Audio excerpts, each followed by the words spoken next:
नमस्कार नमस्कार नमस्कार दोस्तों, मैं Nikhilesh Jain Hindi ChessBase India channel पर आप सभी का हार्दिक अभिनंदन करता हूं। और दोस्तों, आज जो है एक बेहद ही खास दिन है, क्योंकि आज भारत के अर्जुन एरगैसी का मुकाबला हुआ चेन्नई ग्रैंड मास्टर शतरंज में। उनके साथ ही को लीडर एक प्रकार से संयुक्त बढ़त में चल रहे ईरान के अमीन तबाताबाई से। अमीन तबाताबाई जो कि पिछले राउंड में मक्सिम लागरेव को हरा करके संयुक्त बढ़त पर पहुंच गए थे। ये मैच अर्जुन के लिए ना सिर्फ इस टूर्नामेंट के लिहाज से बल्कि उनके खेल जीवन के हिसाब से भी बहुत ज़्यादा महत्वपूर्ण था। इस पर बाद में हम बात करेंगे। आइए देखते हैं सीधे मुकाबला क्या कुछ हुआ इस मुकाबले में। तो यहाँ पर अमीन ने E4 खेल करके शुरुआत करी। अर्जुन ने E5 खेला, नाइट F3, नाइट C6। यहाँ पर इटालियन ओपनिंग हुई, night F6, D3, bishop C5 जो स्टैंडर्ड लाइन है, कैसल किया यहाँ पर अमीन ने, और अर्जुन ने यहाँ पर D6 कर दिया। अब यहाँ पर अमीन खेलते हैं C3 और सेंटर से D4 से जो है वो पोजीशन को यहाँ पर सेंटर गेन करना चाहते हैं। ओके, अर्जुन A6 करके बिशप के लिए जगह बनाते हैं, और ये सारी स्टैंडर्ड लाइन है, हम सभी जानते हैं यहाँ पर इटालियन ओपनिंग में। अब B5 भी आ रहा है, तो यहाँ पर अमीन पहले A4 करते हैं। अर्जुन यहाँ पर H6 करते हैं, और वो जो बिशप रखा हुआ है C1 पर, उसको एक प्रकार से G5 पे आने के लिए अब मना कर देते हैं। ओके, रुकाता है E1 पर E4 के पॉन को स्ट्रेंथन करने के लिए, क्योंकि अगर आपको D4 करना है तो आपको E4 को मजबूत रखना ही पड़ेगा, और ये स्टैंडर्ड लाइन है। ओके, सब कुछ ठीक चल रहा था। यहाँ पर अर्जुन ने बिशप पीछे खींच लिया, आप D4 आए या B4 आए, उससे पहले टेम्पो गेन होने के पहले पीछे हट गए। B4 यहाँ पर खेलते हैं अमीन तबाताबाई। तो ये जो पोजीशन यहाँ तक चल रही थी, खासतौर पे यहाँ पर B4 जो है, अगर आप देखोगे तो जो बाबा बहादुर ने बहुत खेला हुआ है वाइट से। ओके, G5 यहाँ पे अर्जुन करते हैं, और अर्जुन बोलते हैं कि नहीं देखो, आप क्वीन साइड से अटैक कर रहे हो, लेकिन मैं राजा को सेंटर पे ही रखूंगा। और यहाँ पर ही अर्जुन की तैयारी जो है वो मुझे लगता है बहुत ज़्यादा थी, क्योंकि जब ये चाल अर्जुन ने चली उनके पास 1 घंटा 32 मिनट था, मतलब तेज खेल रहे थे इतना। तो G5 डेफिनेटली यहाँ पर तैयारी थी अर्जुन की। बिशप को E3 डेवलप किया यहाँ पर अमीन ने, और अब अर्जुन ने यहाँ पर बिशप E3 एक्सचेंज कर दिया, रुक E3 और G4 बढ़ दिया। Okay, night E1। यहाँ तक आते आते ये क्लियर हो गया था कि अर्जुन जोरदार अटैक करने वाले हैं किंग के ऊपर, और वहीं अमीन को अभी भी डेवलपमेंट जो है वो करना बाकी है। तो क्या अमीन काउंटर अटैक सेंटर से ले पाएंगे या क्वीन साइड से ले पाएंगे, ये सवाल था। अर्जुन ने H5 भी चल दिया। Okay, and now D4। अच्छा, यहाँ पर एक चीज़ पूछ सकते हो आप कि ये बिशप अभी भी नहीं निकला है, बट ये बिशप यहीं बैठ के एक्चुअली में काम कर रहा है, और अर्जुन ने यहाँ पर देख लिया कि उनका राजा जो है वो फ्यूचर में E7 पे भी सेफ रह सकता है, क्योंकि दो तीन रीज़न है। एक तो ये नाइट यहाँ पे ट्रेवल करके पहुँच नहीं रहे अभी ये 2 स्क्वायर के ऊपर, ठीक है। दूसरा, कोई डार्क कलर का बिशप नहीं है। तो ये वेल कैलकुलेटेड लाइन थी, वेल कैलकुलेटेड रिस्क लिया गया। यहाँ पे D4 किया, काउंटर अटैक करना ही होता है आपको। अगर अपोनेंट आपके ऊपर हमला कर रहा है तो आपको जवाबी हमला तो करना ही होगा। D4, अर्जुन ने यहाँ पर H4 भी बढ़ दिया। अब यहाँ पर बिशप E2 खेले पीछे गए। यहाँ पे भी मेरे ख्याल से जो लाइन दिखा रहा है नाइट D2 भी आ सकते थे। ओके, बिशप पीछे गया G4 पर हमला करते हुए प्रकार से, और यहाँ पर अर्जुन ने खेला क्वीन E7, जो कि एनालिसिस में उतना एक्यूरेट मूव नहीं दिखा रहा है, but practical point of view से ये कोई भी खराब चाल नहीं है। क्वीन को धीरे धीरे किंग साइड पे शिफ्ट करना है। D5, और यहाँ पे इन्होंने सेंटर को क्लोज किया। नाइट गया वापस B8, नाइट D2, और अर्जुन आते हैं क्वीन F8। अब ये जो कमाल है, जिस तरह से अर्जुन के पास बोर्ड पे बहुत ज़्यादा टाइम होता है, ये क्यों होता है? जिस तरह की वो लाइन चुनते हैं जहाँ पर अपोनेंट के पास काउंटर अटैक उस तरीके का नहीं होता है जहाँ पर वो अपोनेंट उनको परेशान कर पाए। और भले आप बोलो कि यार ये तो वाइट बेटर हो रहा है, लेकिन अगर आपने ये पोजीशन देखी नहीं है और सामने वाले ने पोजीशन देखी है, तो इसमें बड़ा अंतर होता है। अर्जुन के पास ये जो क्षमता है, उनकी तैयारी एक, और दूसरा वो बोर्ड पर जो देख पाते हैं वहाँ पर अपोनेंट पे वो वहाँ पर भारी पड़ जाते हैं। बहुत सारे लोग मैंने देखा कमेंट कर रहे थे, अरे 2800 से कैसे गलती हो सकती है, पहले के प्लेयर गलती नहीं करते थे। ऐसा बिल्कुल नहीं है कि पहले के प्लेयर गलती नहीं करते थे। पहले के प्लेयर गलती करते थे, लेकिन तब इंजन नहीं थे, तब एनालिसिस नहीं होता था ऐसे। और दूसरी बात, पहले के गेम 2-2 दिन चला करते थे, ये भी याद रखिए। एडजर्न हो जाता था, कोई टाइम लिमिट नहीं होती थी कि 6 घंटे या 4 घंटे या 3 घंटे में मैच खत्म करना है। तो वो एक अलग ज़माना था, ये अलग ज़माना है। और एक बात जो बहुत इंपॉर्टेंट है आपको समझना है, इसके बारे में कल एक मैं वीडियो भी बनाने वाला हूँ, कि रिस्क जो है वो चेस में बहुत ही एक इंपॉर्टेंट एलिमेंट है। जानबूझ के खिलाड़ी जो है वो कैलकुलेटेड रिस्क लेता है। खैर, इस पर डिटेल पर डिस्कशन करेंगे। नाइट F1 गए यहाँ पर। ओके, नाउ अर्जुन खेलते हैं क्वीन F6। देखिए उन्होंने कैसे क्वीन को E7, इतना टाइम बोर्ड पे होना, ये कमाल है, ये अर्जुन का कमाल है कि इतना होना और अपोनेंट कुछ नहीं कर पा रहा। अपोनेंट ने C4 किया, आइडिया C5, वो पोजीशन को ओपन करना चाहते। अर्जुन ने यहाँ पे G3 चल दिया, F into G3, H into G3। अब यहाँ पर एक्यूरेट मूव क्या है, H3 खेला इन्होंने, अर्जुन ले आते हैं नाइट BD7। मैं फिर से बोल रहा हूँ, इंजन आपको बोलेगा वाइट बहुत बेटर है, लेकिन वाइट के लिए यहाँ खेलना आसान नहीं है।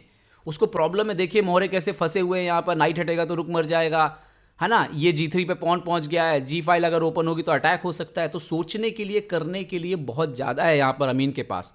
35 मिनट बचे थे उनके पास, और यहाँ पर उन्होंने C5 किया, जो कि सही दिखता है। यहाँ तक तो लग रहा था कि ठीक है, लेकिन आजकल अर्जुन के गेम देखते देखते मुझे ये बात समझ में आ गई कि जिस तरह से वो तैयारी करते हैं उनको तोड़ना आसान नहीं होता। इंजन कुछ भी बोले, ह्यूमन प्रोस्पेक्टिव से ये पोजीशन में डर जो है वो वाइट को ही लगने वाला है। ये देखना बहुत ज़रूरी है कि किसके लिए खेलना जो है वो मुश्किल है। अर्जुन नाइट F8 ले आते हैं, इन्होंने मारा C into D6। और एक और बात कि क्रिएटिविटी का मतलब क्या है? क्रिएटिविटी यही तो है कि आप रिस्क ले रहे हैं, आप अपोनेंट को सोचने को मजबूर कर रहे हैं और उसको मुसीबत में डाल रहे हैं। ओके, तो क्वीन C1 यहाँ पर, और ये जैसे क्वीन C1 किया यहाँ पे पोजीशन इक्वल हो गया। अब जैसे कंप्यूटर बोलता है कि यहाँ पे रुक A3 आना चाहिए भाई, ये बहुत नेचुरल मूव नहीं लगता है यहाँ पर, ठीक है। दूसरा आना चाहिए क्वीन C2 जैसा कुछ आना चाहिए। तो उन्होंने क्या खेला, क्वीन C1, ह्यूमन मूव, कि भाई ये रुक से हम हटेंगे, अगर मारेंगे तो आपका क्वीन भी एक्सचेंज हो जाए। तो वही होता है नॉर्मली। अर्जुन ने यहाँ पर सेक्रीफाइस मार दिया bishop into H3, G into H3 यहाँ पर लेके, और ये देखिए बड़ा स्लो, मतलब मारा और कुछ ऐसा नहीं कि दूसरा पॉन तुरंत मारा हो, नहीं, नाइट को लेकर के आ गए यहाँ पर G6 पे। अब नाइट F4 आ रहा था तो रुक इंटू G3 मारना पड़ा, नाउ नाइट F4 आया, और अभी देखिए नाइट इंटू D2 आ रहा है, E2 आ रहा है, तो क्वीन E3 आए, so now night into H3, रुक इंटू H3, क्वीन H3, रुक H3, और ये आ गया एंड गेम। अब यहाँ पर ब्लैक के पास देखिए 2 रुक है और एक नाइट है। तो अगर हम देखें तो एक रुक के बदले एक रुक, एक नाइट के बदले एक नाइट, और एक रुक के बदले अपोनेंट के पास, मतलब अमीन के पास, नाइट और बिशप है। अर्जुन पॉन अप है यहाँ पे। अब इस पोजीशन को कंप्यूटर फिर से बोलेगा कि पोजीशन इक्वल है, लेकिन ये इक्वल नहीं है। क्यों? क्योंकि इसमें माइनर पीसेस को खेलना आसान नहीं होगा। यहाँ पर वीकनेसेस हैं, खासतौर पे E4 पे, और कभी ना कभी ब्लैक जो है यहाँ से ये पॉन एक्सचेंज करके एक पास्ट पॉन निकालेगा, उसके पास ओपन फाइल भी मिल रही है। तो ये जो डीलिंग है इसमें, मतलब जो मोहरों को चलने का को सही जगह रखना जो है वो वाइट के लिए बहुत मुश्किल है। ब्लैक के लिए उसकी चालें आसान है, उसको कोई वीकनेस नहीं है, कोई प्रॉब्लम नहीं है। बिशप F3 उन्होंने E4 को बचाया, सो नाउ रुक आ गया C8 पर। इन्होंने खेला रुक B1, B5 का आइडिया है, बट ये रुक आ गया C3 पे। तो ये देखिए ब्लैक के लिए खेलना आसान है। उन्होंने खेला नाइट को D2 पे, F3 मर रहा था, अर्जुन ने किंग E7 खेला, इन्होंने खेला A5, B5 का आइडिया पोजीशन को ओपन करने का। अर्जुन गए यहाँ पर नाइट D7 और उनका वो F5 का प्लान शुरू हो गया। इन्होंने खेला किंग F2 यहाँ पर, तो अर्जुन गए नाइट G6। बहुत टाइम है भाई अर्जुन के पास, गजब का खिलाड़ी है ये। B5, night G6, B into A6 हुआ यहाँ पे, और दिक्कत ये थी कि रुक अंदर नहीं आ पा रहा था। नाइट F4 भी आ रहा है, रुक B7 अगर आप चेक दे भी दोगे इस पोजीशन में तो इवन किंग जो है वो F8 के आसपास बैठ सकता है, कोई परेशानी यहाँ पे नहीं है। ओके, तो बिशप G2 खेला उन्होंने, तो अर्जुन ने यहाँ पे खेला रुक H6। अब रुक को F6 से डाइवर्ट करने का प्लान था, और एक्चुअली में ये इसको भी एक तरह से गार्ड कर रहे हैं कि कोई परेशानी जो है वो ना जाए।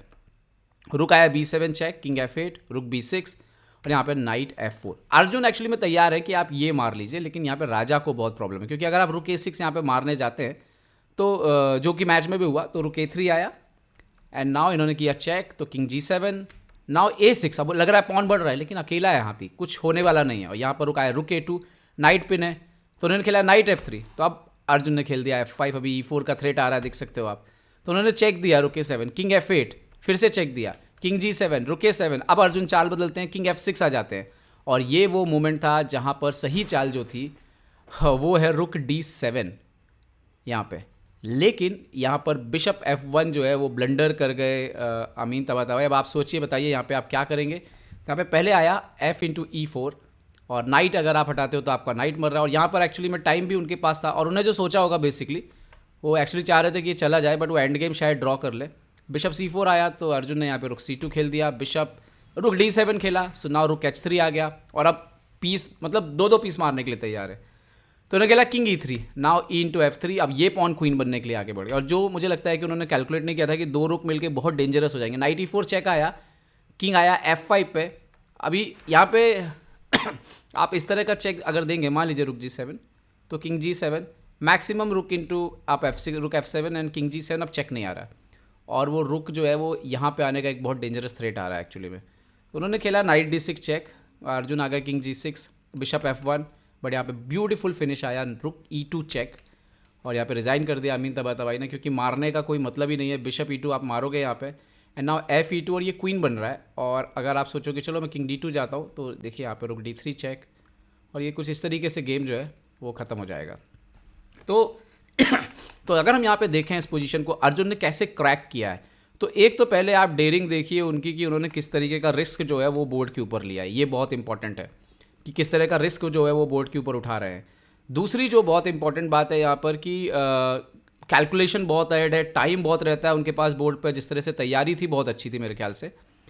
एंड देन अमीन के लिए ये जो पोजीशन आई खासतौर पे मेरे ख्याल से ये वाली जो पोजीशन आई, भले ही ये कंप्यूटर इक्वल बोले बट ये पोजीशन इक्वल है नहीं, क्योंकि वाइट के लिए बहुत चैलेंजेस हैं पीसेस को कहाँ से रखें। ब्लैक के पास कोई ऐसा वीकनेस नहीं है। और बेहतरीन जीत अर्जुन की, और इस जीत के साथ अर्जुन कहाँ पहुँच गए ये अगर मैं आपको बताऊँगा तो आप बिल्कुल जो है वो चौंक जाएंगे। चौंकना भी चाहिए। यहाँ पर लाइव रेटिंग में अर्जुन जो है वो पहुँच गए हैं 2809.3, मतलब मैग्नस कार्लसन से सिर्फ और सिर्फ 21 अंक पीछे हैं अर्जुन एरगैसी। अभी भी इस टूर्नामेंट में 3 राउंड बाकी हैं। एक और महत्वपूर्ण बात, इस टूर्नामेंट में अर्जुन 4 पे 3.5 बना करके लीड कर रहे हैं। मतलब अर्जुन जो है आने वाले 2 राउंड में उनको वाइट भी मिलने वाले हैं, 2 वाइट मिलेंगे 3 में से। अर्जुन इस टूर्नामेंट का खिताब जीतने के बहुत मजबूत दावेदार बन गए हैं यहाँ पर अब। और अब अगर ये खेल, जैसे अरुणियन का आज ड्रॉ हुआ है, तो अरुणियन 2 पे थे, वो 2.5 पे, अर्जुन 1 अंक की लीड पर आ गए हैं यहाँ पर। और ये बहुत अच्छी स्थिति है अर्जुन एरगैसी के लिए। देखते हैं आगे क्या होगा। उम्मीद करता हूँ ये वीडियो आपको पसंद आएगा। पसंद आया तो लाइक शेयर और सब्सक्राइब करना ना भूलें। देखते रहे चेस बेस इंडिया के लिए। मैं निकलेश जैन, जय हिंद दोस्तों।